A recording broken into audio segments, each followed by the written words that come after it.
Bom dia na paz e na graça de Deus, e vocês que nos acompanham em todo o Brasil, que a boa mão do Senhor continue sobre as vossas vidas. Nós vamos dar continuidade ao devocional que estamos fazendo, estudando verso por verso de Atos dos Apóstolos. Mensagem expositiva da palavra. É o tipo de sermão que a igreja mais aproveita, onde há mais assimilação, compreensão, crescimento no conhecimento da palavra.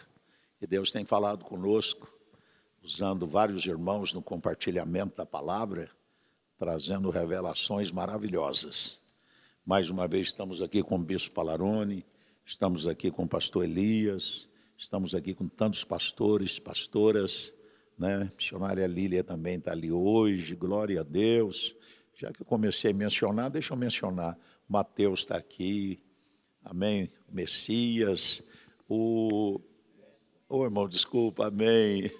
Amém, o Flávio, a Silvia, a Lília já mencionei, o pastor Gilvan, o capixaba que virou brasiliense ali, o nosso barbudinho, né? O capuchinho. É o pastor Josimar, pastor Adilson, pastora Rose, ali o Caio, que não é o Fábio, mas é Caio Fábio também, mas é outro abençoado, muito abençoado. Quebrou aqui, viu? O Mateus, amém, glória a Deus, pastor Fábio, o profeta Natan está ali também, aquele que confrontou Davi, do século 21, é o filho do missionário Xavier, amém, pastora Patrícia, para não esquecer, irmã, perdão, viu? Eu gosto de gravar, registrar o nome dos irmãos, amém? Ali a nossa secretária, recepcionista de primeira linha, Fátima, pastor Raul, o Elmo, né, nosso evangelista, futuro pastor, capixaba, que está virando brasileiro também, não sei não, viu? Está tendo um clamor, viu, irmão? Pessoal capixaba que está assistindo lá, fique tranquilo. Pastor Eric, amém? Que time abençoado. E outros irmãos estão lá, o Diego está ali também, que é o filhão do pastor Gilvan, e o pastor... Irmão Mário, Deus abençoe. Muito bem. Fernando, por trás das câmeras. Ontem ele amarrou o cabelo, eu nem reconheci ele. Né? Amém. Então, vamos lá? Vamos fazer um rodízio de leitura.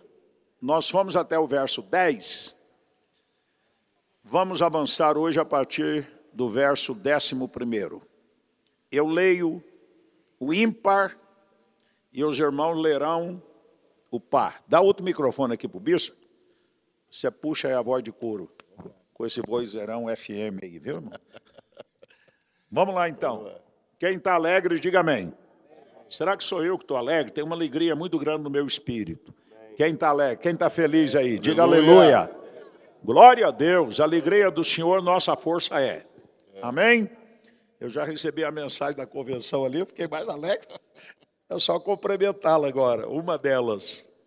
Vamos nós. E apegando-se a ele, a Pedro e João, todo o povo correu atônito para junto deles no alpendre chamado de Salomão. 12. À vista disso, Pedro se dirigiu ao povo. Espera aí, irmãos. Está gravando, para não ficar esse ato.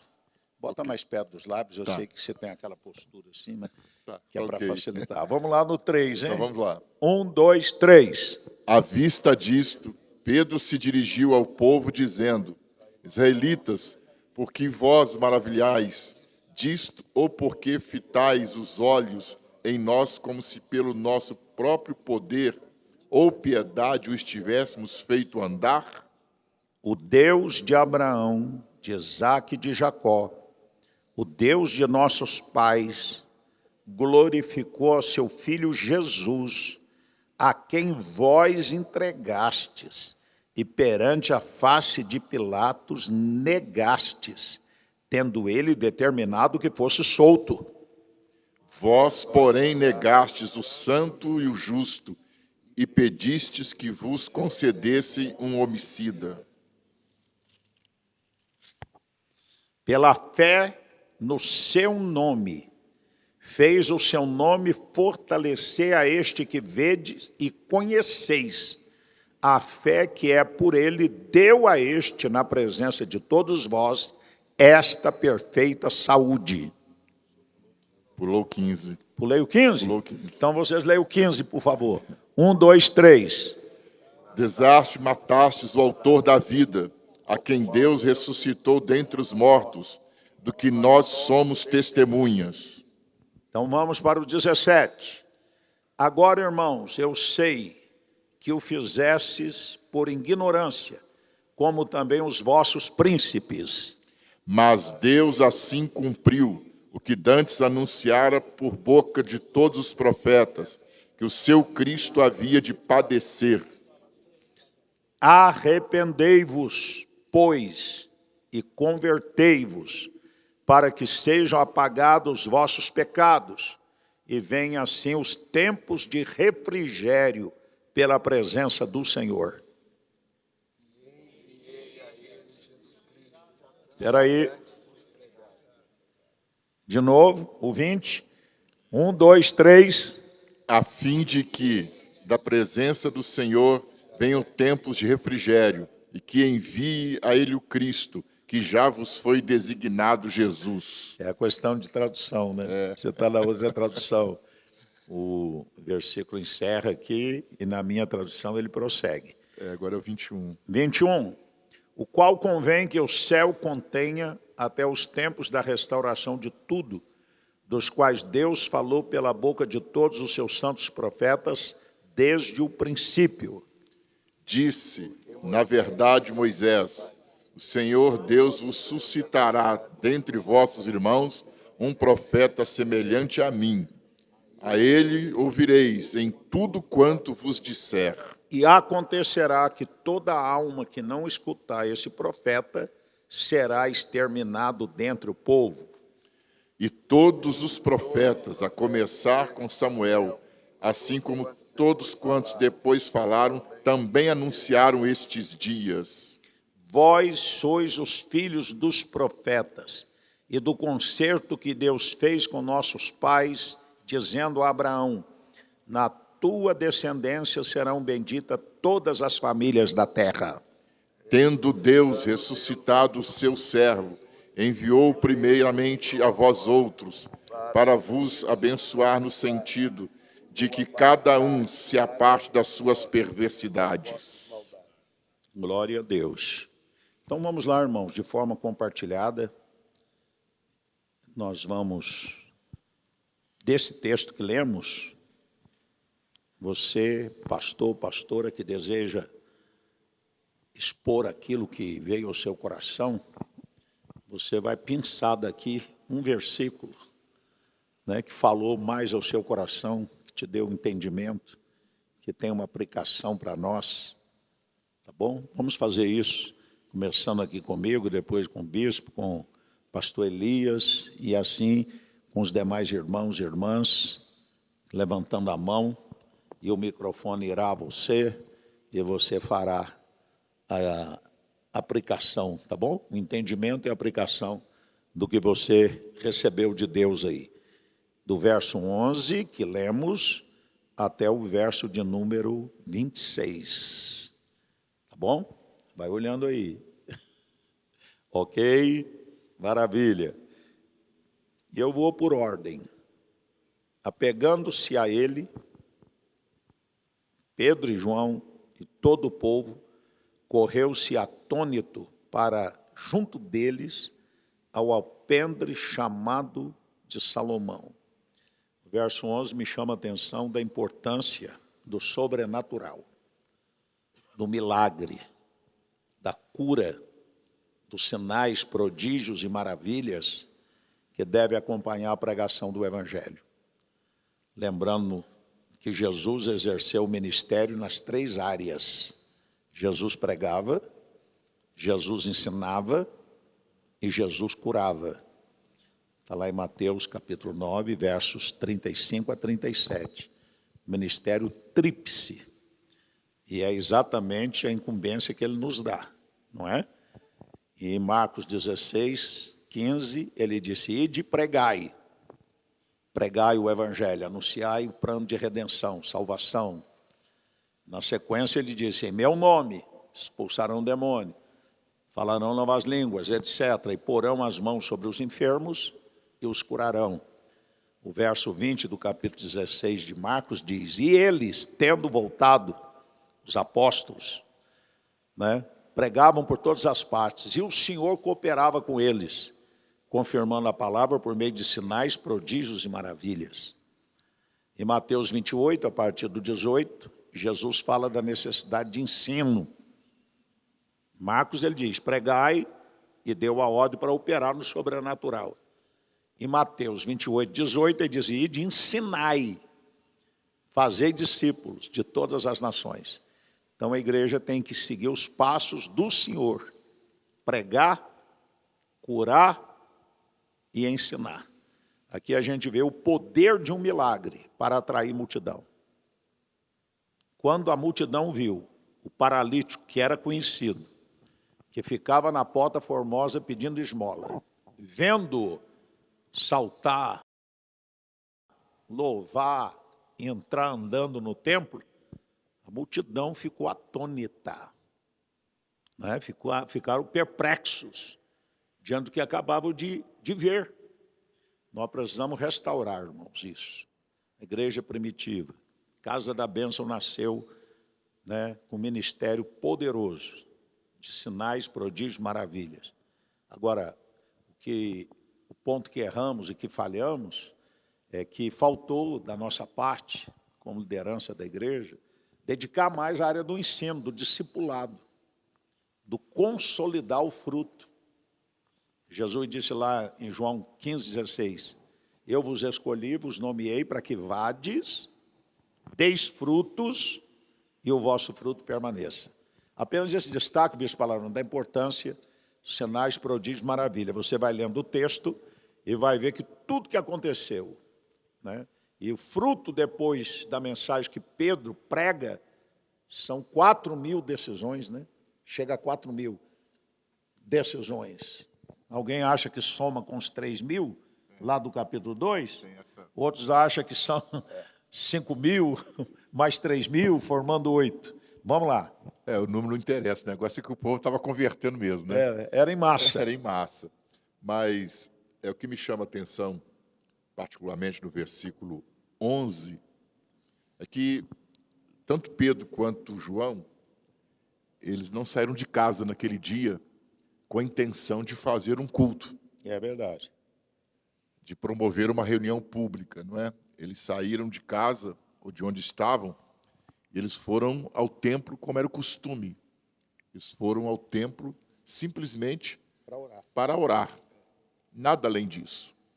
Então isso aqui me chama a atenção, porque nós necessitamos ter o nosso coração muito sensível às coisas que se movem ao nosso redor. Nós enchemos a nossa vida de programação, nós criamos as nossas agendas, até mesmo dentro de um culto. Não vamos falar do lado de fora, não, vamos falar do lado de dentro. Mesmo dentro de um culto, nós temos a nossa agenda. Nós temos o tempo de louvor programado, nós temos um tempo de palavra programado, nós temos um tempo de oração programado, nós temos um tempo de oferta programado. Tudo que nós fazemos dentro de um culto é programado, não é? Até os minutos, muitas vezes, eles são programados. E quando alguma coisa descamba um pouco, sai fora da nossa programação, sai fora do nosso controle, entra uma preocupação. Entra uma preocupação quanto ao tempo. Entra uma preocupação quanto aquela pessoa que vai vir depois para dar sequência ao culto, seja um pregador, seja um ministro de louvor, né, ou seja qualquer outra coisa. Então nós temos que estar muito atentos a esses moveres repentinos que não são programados e que nos surpreende, que quebra toda a programação. Então, às vezes nós falamos tanto de tradição. Mas isso é bom ou é ruim? Isso é bom. Isso. Ruim é a tradição. Às vezes nós precisamos seguir a tradição, sabe? Mas nós precisamos estar sensíveis no momento em que o Espírito quer quebrar essa tradição. E aqui eles estavam quebrando uma tradição. Eles estavam subindo ao templo para orar. Na porta do templo acontece o milagre. E isto quebra toda a tradição da oração das 3 horas da tarde. Porque quando eles entram dentro da área, não dentro do templo, quando eles entram na área externa, então o homem entra saltando com eles. E todos que passavam por aquela escada conheciam ele. Todos que passavam por aquela escada já tinham dado uma esmola para ele. Ou então, né, sei lá, haviam negligenciado, mas todos o conheciam. Isso é que era importante. E o que chama atenção é que não houve um chamamento de Pedro. Não houve um grito de Pedro. Olha o que Deus acabou de fazer aqui, minha gente. Não, Pedro não fez isso. Apenas o olhar das pessoas, ao ver o homem saltando junto com eles, a expressão aqui usada é assim, apóstolo, e o povo correu atônito. Eu busquei aqui a palavra, o significado da palavra atônito, significa que o povo se atirou sobre Pedro e João. O povo se lançou sobre eles, porque, afinal de contas, há dias atrás, o grande milagreiro, Jesus, já não estava mais entre eles. Então agora surgiu outro. Quem surgiu agora? Era Jesus. Agora temos outro. Agora temos Pedro. Mas olha o cuidado que Pedro toma. E aqui, apóstolo, eu entendo por que Pedro... Ti, né? Exatamente. Aqui, por que Pedro entrou com essa mensagem? Ele falou, pessoal, espera aí. O negócio aqui não é a gente, não. Então ele tira o foco dele e coloca o foco em Jesus. Porque para o povo seria um outro ungido. Um outro Jesus. Era esse entendimento que eles estavam tendo. Porque se jogaram sobre eles, as multidões se lançavam sobre Jesus, e agora as multidões estavam se lançando sobre Pedro. Então Pedro, espera aí, gente, espera aí. Não tinha nenhuma mensagem programada, apóstolo. Ele não foi para pregar aquele dia, ele foi para orar, entendeu? Exatamente. Vamos compartilhando aqui antes do Elias. E os irmãos que vão falar, levante a mãozinha aí, viu, por favor. Tá bom? Ok? Essa abordagem que você faz é uma coisa muito, muito importante. A gente tem que ter muito cuidado, né? Se fosse alguns renomados hoje que tem por aí na nação, né? E às vezes até entre nós, ia gostar disso, né? Porque isso infra o ego. Eles poderiam dizer, não em palavras, mas em atitudes. Isso mesmo. Nós somos, bamba. Nós somos poderosos. Nós somos inigualáveis, né? Ia chamar para si a glória. E aí seria o começo do fim. Porque minha é a glória, diz o Senhor, minha é a honra, meu é o louvor. E a outrem eu não darei. Não é bonito isso? Você vê que eles remetem para Jesus. E aí eles vão, na sequência, falar do poder do nome, né? O verso 13 diz o quê? Leia para nós.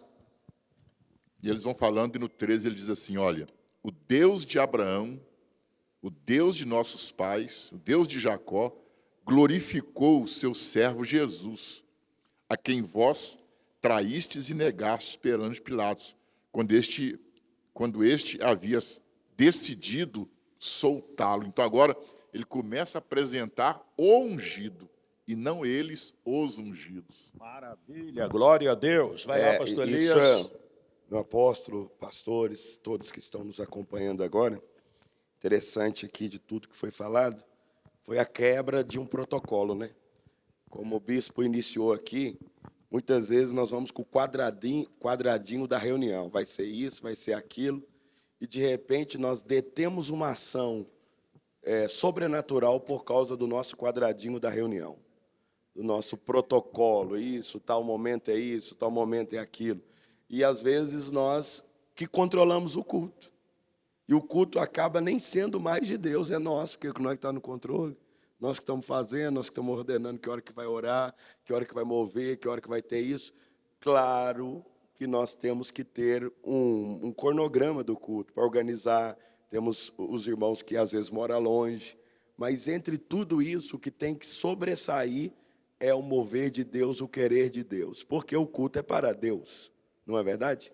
O culto é para Deus e ele tem que ter liberdade para fazer o que ele quer, mudar o que ele quiser. Quantas vezes você, eu, nós chegamos com uma mensagem, às vezes preparada, chegou na hora, Deus falou, não é isso. Você estudou tanto, agora você vai para ali, né? Cada um de nós temos uma experiência semelhante a essa. E uma das coisas interessantes aqui também é quando a multidão fica atônica, assustada porque acharam talvez que Jesus já não estava mais no meio, os milagres haviam acabado, não iria acontecer mais. Aí, de repente, Pedro, João sobe para o templo, a hora nona, para orar, 3 horas, e um milagre acontece na vida de alguém que era conhecido como paralítico diante de toda a sociedade que ia no templo orar. E aí eles começam a querer puxar ou empurrar a glória daquele milagre para Pedro, para João, e eles não aceitam. E é isso que devemos fazer. Toda vez que alguém quiser, muitas vezes, empurrar o que Deus fez através de nós, para nós, dizer a glória de Deus não é nossa, foi Ele que fez, foi um poder dele. Aconteceu a mesma coisa com Paulo, parece que foi em Éfeso, não me lembro bem a cidade. Listra, não é?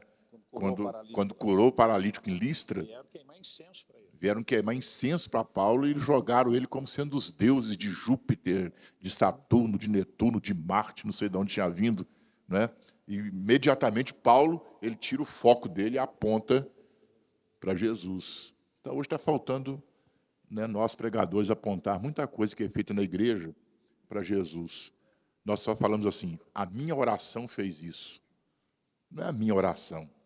Ele fez isso. Meu jejum fez isso. Bem, se o meu jejum fizesse isso, eu não precisava do nome dele. Se a minha oração fizesse isso, eu não precisava do nome dele. Na verdade, ele fez isso. Glória a Deus. Agora, irmãos, antes de voltar aqui para o Elias e depois o pastor Adilson, dentro dessa sensibilidade para captar o que pode acontecer de surpreendente, não só com relação à ordem do culto, a mensagem que pode ser alterada pelo Espírito Santo até na hora, né? Isso não nos isenta de preparar antes, né? De trazer o esboço. Se não tiver nada de excepcional, é essa aqui. Já orei, já estudei, já pesquisei, né? Às vezes a gente fica entre 2 ou 3. E na hora o Espírito Santo pode dar uma quarta que não estava no script. Agora, eu quero dizer que essa mesma sensibilidade tem que estar na área do louvor e da adoração. Josimar está aqui, ele sabe que lá em Vitória a gente ensina muito isso. E acredito que lá também, aqui em Brasília, não sei como é que os irmãos praticam. É importante preparar a seleção, né, Lília? A seleção possível, como o pastor tem que preparar a mensagem. Ensaiar, preparar a seleção, claro, mas tem que ter a sensibilidade, não é, Raul? Você que é da área também, de captar o que o Espírito Santo quer para aquele culto. Que às vezes o ministro de louvor começa uma canção e você percebe que a glória de Deus vem, o povo se envolve. Você notou que Deus está movendo aquela canção, os ministros de louvor que estão aqui?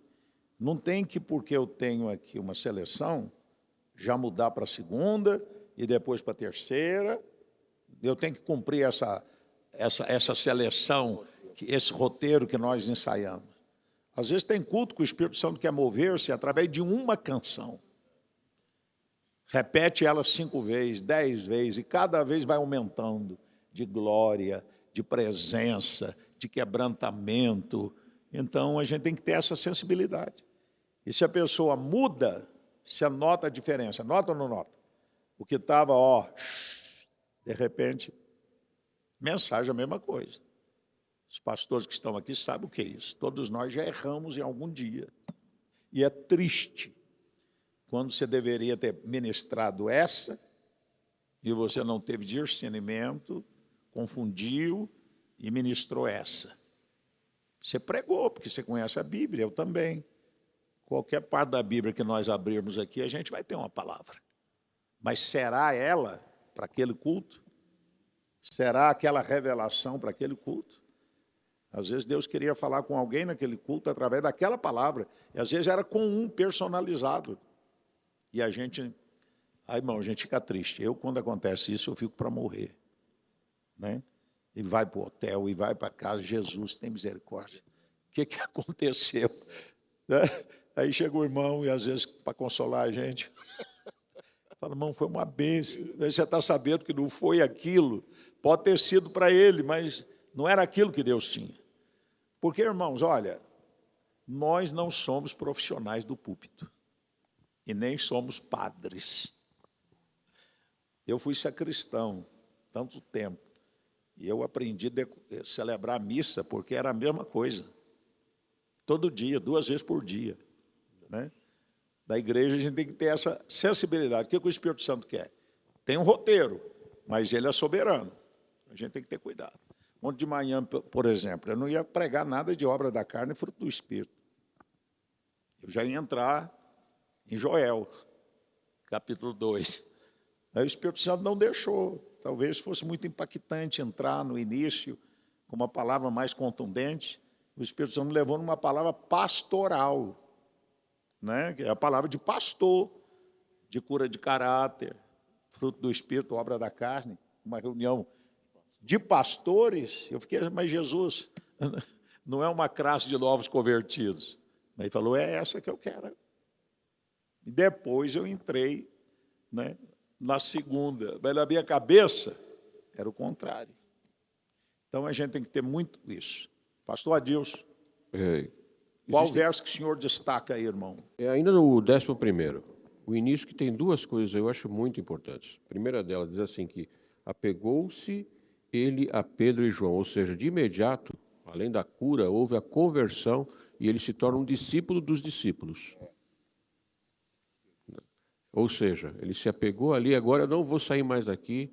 Esses homens transformaram a minha vida, na cabeça dele, era o Espírito Santo, era Deus que estava transformando, mas na cabeça dele ele se torna um discípulo deles. E o segundo é as oportunidades que Deus proporciona para nós e temos que estar atentos a isso. Todo o povo corre para eles. Aí eles falaram, agora é hora de falar de Jesus. E são algumas oportunidades que a gente tem que ficar muito sensíveis, e eles estavam sensíveis. Tinham acabado de ser batizados com o Espírito Santo, 10 dias trancado no cenáculo, aquilo que nós fizemos ontem foi fantástico. Nosso espírito tem que estar, a carne mortificada, e o espírito tem que estar sensível às oportunidades que Deus coloca diante de nós não podemos perder. Amém. Glória a Deus. Agora, irmão, nos versos 13 e 14, Pedro bate forte naquela turma. Prestaram atenção? Ele não aliviou, não. Olha o que ele disse. O Deus de Abraão, de Isaac e de Jacó, o Deus de nossos pais, glorificou o seu filho Jesus. Agora ele vem, ó. A quem vós entregastes, e perante a face de Pilatos, negastes, tendo ele determinado que fosse solto. Ele joga para cima deles, porque esse povo que estava lá, atônito, era aquele mesmo povo que estava lá no pátio do palácio de Pilatos, dizendo, crucifica-o, crucifica-o, crucifica-o. E Pilatos insistiu, mas que mal fez? Não acho culpa nele, crucifica-o, crucifica-o, né? Trouxe Barrabás e botou ao lado de Jesus, açoitado, coroado. A quem vós escolheis? Barrabás ou Jesus, o rei dos judeus? Barrabás, Barrabás, Barrabás. Que farei de Jesus chamado Cristo? Crucifica-o, crucifica-o. É esse mesmo povo. Então Pedro está dando na cara agora. Vocês, irmão, a gente tem que dizer a verdade. Às vezes não, sempre. E aqui de forma contundente. Olha o 14, aí continua batendo, ó. Vós negaste o santo. o justo, e pedisse que vos desse um homem homicida. Olha o 15, continua batendo. Mataste o príncipe da vida, o qual Deus, aleluia, ressuscitou dos mortos, do que nós somos, o quê? A maior mensagem dos apóstolos em Atos era provar que Jesus estava vivo. A mensagem da ressurreição. E aí, irmãos, para provar que ele estava vivo, era sobrenatural. Quem mais vai falar? Passa para a Lília ali, ela está com uma mensagem no coração. Eu vi agora que chegou um anjo aí. Glória a Deus, vamos lá. Amém. Versículo 15. Assim vocês mataram o autor da vida, mas Deus o ressuscitou e nós somos testemunhas disso. Aí eu pulo para o versículo 17, que é o que me chamou muita atenção. Agora, meus irmãos, eu sei que vocês e seus líderes fizeram... Ele aliviou. Eu sei que o que vocês fizeram e seus líderes fizeram com Jesus foi sem saber o que estavam fazendo. Ou seja, se a gente for ver aquela questão cultural que eles estavam vivendo, social que eles estavam vivendo, eles queriam quem? Alguém que viesse transformar, que viesse libertar, que viesse trazer uma libertação social. Eles estavam sob um domínio romano, sobre um jugo, sobre um peso. Eles queriam um revolucionário. Jesus ele veio para revolucionar, não do jeito que eles queriam, né? Mas estava escrito. E Pedro aqui foi claro. Eu sei que vocês fizeram o que vocês fizeram sem saber o que vocês fizeram, né? Foram levados pela emoção, foram levados pelo impulso, foram levados uns pelos outros. E o que eu vejo aqui é, apesar de tudo, ainda tem uma segunda chance, uma terceira, uma quarta, uma quinta, para voltar para o Redentor. Porque fomos culpados? Fomos. Como seres humanos, a gente peca, a gente erra a todo momento, né? Mas o nosso Deus ainda é o Deus que nos resgata, quando nós reconhecemos, quando nós pedimos a Ele. E era necessário tudo isso acontecer? Era. Mas qual a nossa parte? Reconhecer, pedir perdão, é voltar ao caminho, que é o quê? Que foi aquele que Deus preparou. Deus cumpriu o que estava anunciado, né, pelos profetas. Então, vamos nos posicionar também. Vamos reconhecer que Ele era o Salvador, que Ele continua sendo e que Ele continua agindo. Glória a Deus, amém. Irmão, verso 16, ele destaca o poder do nome. Olha, pela fé no seu nome, fez o seu nome fortalecer a este que vedes e conheceis. Contra fatos não há argumentos. Todo mundo sabia da condição física, né, do Smoller que ficava lá e que agora estava sadio. Então ele invoca, né, o testemunho de todo o povo e destaca o poder do nome, pequeno nome, J-E-S-U-S. Todo o poder, toda a autoridade nesse nome.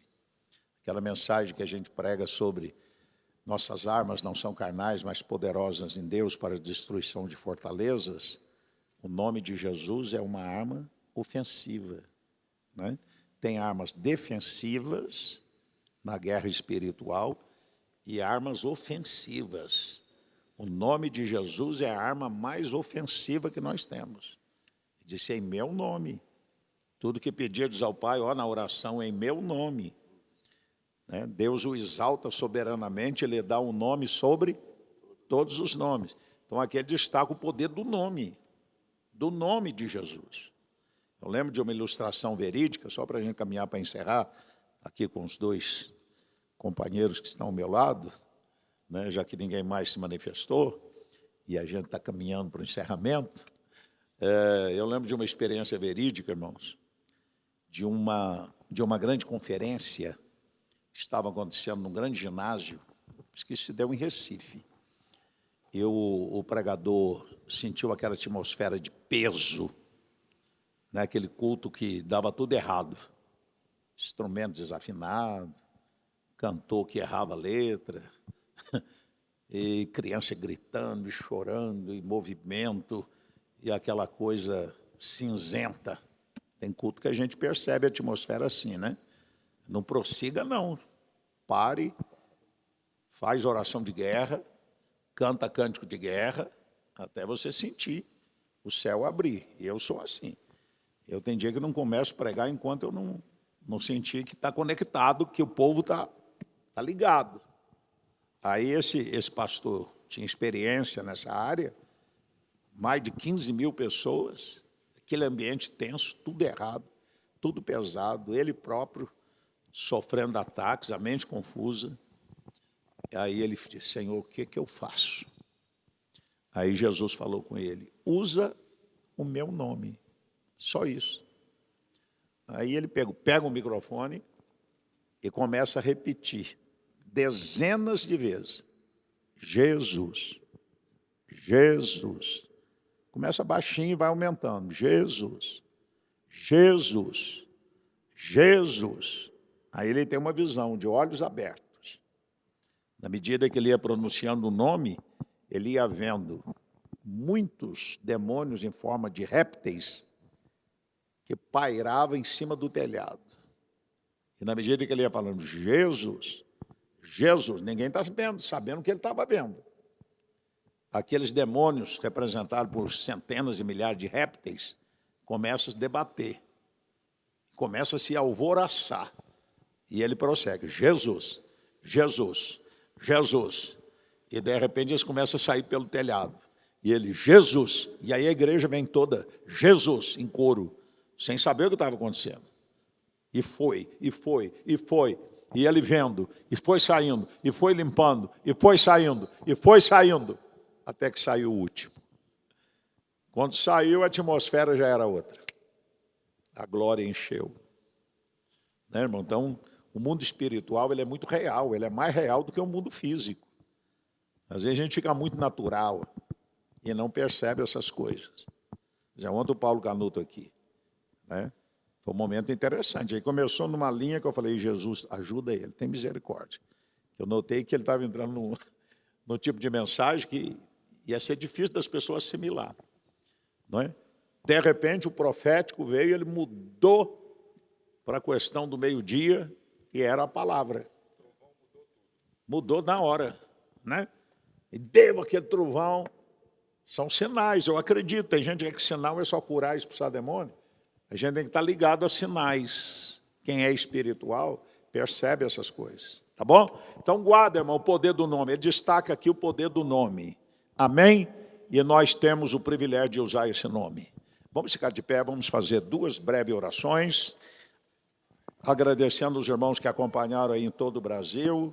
Amanhã estaremos aqui em sequência e vamos avançar no verso a verso de Atos dos Apóstolos.